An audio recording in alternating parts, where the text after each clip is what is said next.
వెన్నెల road మీద నడుచుకుంటూ వెళ్తూ ఉంటుంది. ఇంతలో శంకర్ కారు తీసుకొని వెన్నెలని గుద్దించేయడానికి వస్తూ ఉంటాడు. అది చూడగానే అక్కడ ఉన్న వెన్నెల అయితే ఒక్కసారిగా షాక్ అయిపోయి ఆగు ఆగు అని చెప్పేసైతే శంకర్‌ని ఆపుతూ ఉంటుంది.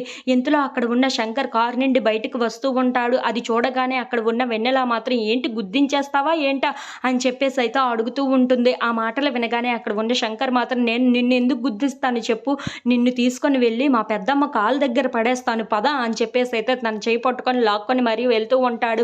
అది చూడగానే అక్కడ ఉన్న వెన్నెల మాత్రం చాలా కోపంగా ఏంటి నేను మీ పెద్దమ్మ కాలు దగ్గరే వచ్చి పడి ఉండాలా? అలా ఎప్పటికీ జరగదు అని చెప్పేసైతే తన చేతుల్లో నుండి విడిపించేసుకుంటూ ఉంటుంది. ఇంతలో అక్కడ ఉన్న శంకర్‌ని తోసేస్తూ ఉంటుంది. అలా శంకర్ కిందన పడిపోవటంతో వెన్నెల అయితే పరిగెట్టుకుంటూ తనకు దూరంగా వెళ్ళిపోతూ ఉంటుంది. అది చూడగానే అక్కడ ఉన్న శంకర్ అయితే ఎక్కడికి వెళ్ళిపోతావని చెప్పేసైతే తనని వెంబడిస్తూ ఉంటాడు. ఇంతలో అక్కడ ఉన్న వెన్నెల ఒక చెట్టు వెనకాతల దాక్కుంటూ ఉంటుంది. ఇంతలో అక్కడ ఉన్న శంకర్ మాత్రం వెన్నెలని వెతుకుతూ ఉంటాడు. ఎక్కడికి వెళ్ళిపోయింది ఇది అని చెప్పేసైతే అనుకుంటూ ఉంటాడు.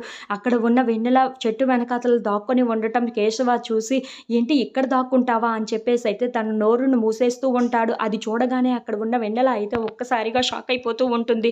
ఏంటి నాకు తెలియకుండా నా దగ్గర నుండే తప్పించుకోవాలనుకుంటున్నావా? నేను నిన్ను పెళ్లి చేసుకోవాలి కదా, నీ అందాన్ని మొత్తం నేను ఆస్వాదించాలి కదా, అలా కాకుండా నువ్వు ఎక్కడికి వెళ్ళిపోతావు నా దగ్గర నుండి అని చెప్పేసి అయితే అంటూ ఉంటాడు. ఆ మాటలు వినగానే అక్కడ ఉన్న వెన్నెల అయితే ఒక్కసారిగా షాక్ అయిపోతూ ఉంటుంది. ఇంతలో అక్కడ ఉన్న కేశవ దగ్గర నుండి తప్పించుకోవడానికి చాలా ట్రై చేస్తూ ఉంటుంది. అది చూసి అక్కడ ఉన్న కేశవ మాత్రం నా దగ్గర నుండి నువ్వు తప్పించుకోలేవు అని చెప్పేసి అయితే అంటూ ఉంటాడు. If you like this video, please subscribe.